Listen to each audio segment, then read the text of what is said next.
So it's about time, y'all. It's about time. I finally got everything, and I am like, I am like super, super close to this being done, and it couldn't have better timing. Things are just coming together, and so I got my paperwork from the Department of Veterans Affairs, and next to see what the percentage is for my disability.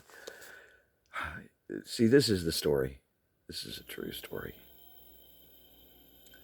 I joined in 1983, right out of high school, and went to the Navy, and loved it. I loved it. I planned on being a lifer. I had a great job. I was an ABF and a fuelie. As I've told you all stories, I worked around like every kind of helicopter and aircraft you can imagine. I signaled them. I fought fires. I loved it. The second year I was in the Navy became my own hell. My own hell. First, I got hit by a tow tractor.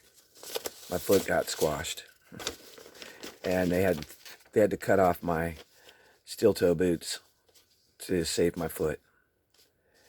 Then I had the incident where I hit the wrong button, and the pilot got drenched with BKP foam, firefighting foam, purplish pink foam all over him. So that was interesting too. While I'm getting a drug test, everybody else is cleaning up the mess. So I didn't really get hurt from that incident other than I got swung around and got whiplash. But that was by the hydraulic fire pump. But then there was a lot of bad situations, one after the other, all in that year. And then that's the year that Renee got killed in the terrible car accident that I've talked about before on this channel. I'll post on the community page if you want to go and listen about the car accident. So there was like one thing after the other. And then also I was chalking, I think it was at F4. And I came up in the wrong area, and it sucked my helmet off, and it damaged one of my ears with hearing loss. So I had some really bad incidents in the Navy that year. But then, because of the way they treated people, certain categories of people, I became very angry, and I got out of the military. And the day that I was getting out, I had 30 days leave saved. I was supposed to get full medical, dental, and vision. And when I got there to sign the papers, it was a whole different story. And I was so pissed off, I signed the papers and told them to F off. So, needless to say, for me telling them to F off, I did not get an honorable discharge. Go figure. So, I've always been anti-government since that happened. And if the government's listening, they know I'm anti-government. So it's nothing new. I think the government, there's a serious overreach. As y'all know, I talk about it a lot. But after all these years have passed, and I realized the damage that was done to me, and that car accident caused me PTSD, knee issue, ankle issue, back issue, it really screwed me up. And then I started talking to my mom and other supportive people in my life at that time, and they were like, you should do it. So this has been a long time coming, and I'm hoping and I'm praying that they're saying that I should get 70% disability, especially because of my PTSD and another situation that I will not talk about on YouTube that happened to me. So I'm hoping that I get 70% disability. Some other people at the DAV have told me that I probably should get 90 or 100. But they said they might start me out with 70, and then I have to reapply or reevaluate like every year or 2 years. But either way, I have some medical issues. And also, honestly, my PTSD gets out of whack. When I'm under high stress, I snap.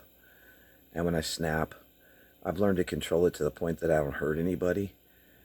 But I snap hard, and that's not really nice. And it's never going to go away. It's part of PTSD. It's one of those things you can't You can't shake it. So I'm hoping and I'm praying that God keeps leading the way just like he has, and that I end up with my disability very soon. The pro bono attorney is supposed to be reaching out to me this week. So keep your fingers crossed. This is just a life update from OTWP. You know, we all have different things that have happened to us, and we just got to keep on going. And even when it comes to prepping, you may feel like you've fallen behind. Don't feel that way. Take things one day at a time and do the best you can do. And most importantly, learn the skills. Learn how to tighten your belt, learn how to stay centered, and learn how to calm down and focus, because when shit really breaks loose, we're all going to need to focus. Thank you for being here. Thank you for listening to my vlog today on two subjects, the cabin and this, my VA benefits. If y'all would, I don't ask for a lot from this channel, but if you would pray for a quick closing of the cabin and pray that the pro bono attorney gets my board set. And once my board's set, then we'll have a decision about my disability. And it's really important to me. I want to go on, and I need those medical and vision and dental things, as well as some other help that I need. And it's really important. This is OTWP. God bless you from here in the Ozarks. Oh, and one last thing, folks. I know y'all are going oh, you're not going to be here on YouTube anymore. No, I'm still going to be on Off the Wall Prepper. It's just that I'm including you in the closure and the goodbye to the cabin. We've had a lot of fun here over the last, almost 4 years. And y'all have been a part of that fun. So as I make steps to leave the cabin, I want to include y'all. You're all my friends and family. You're the OTWP mag. Big prepper hugs. Till I see you later.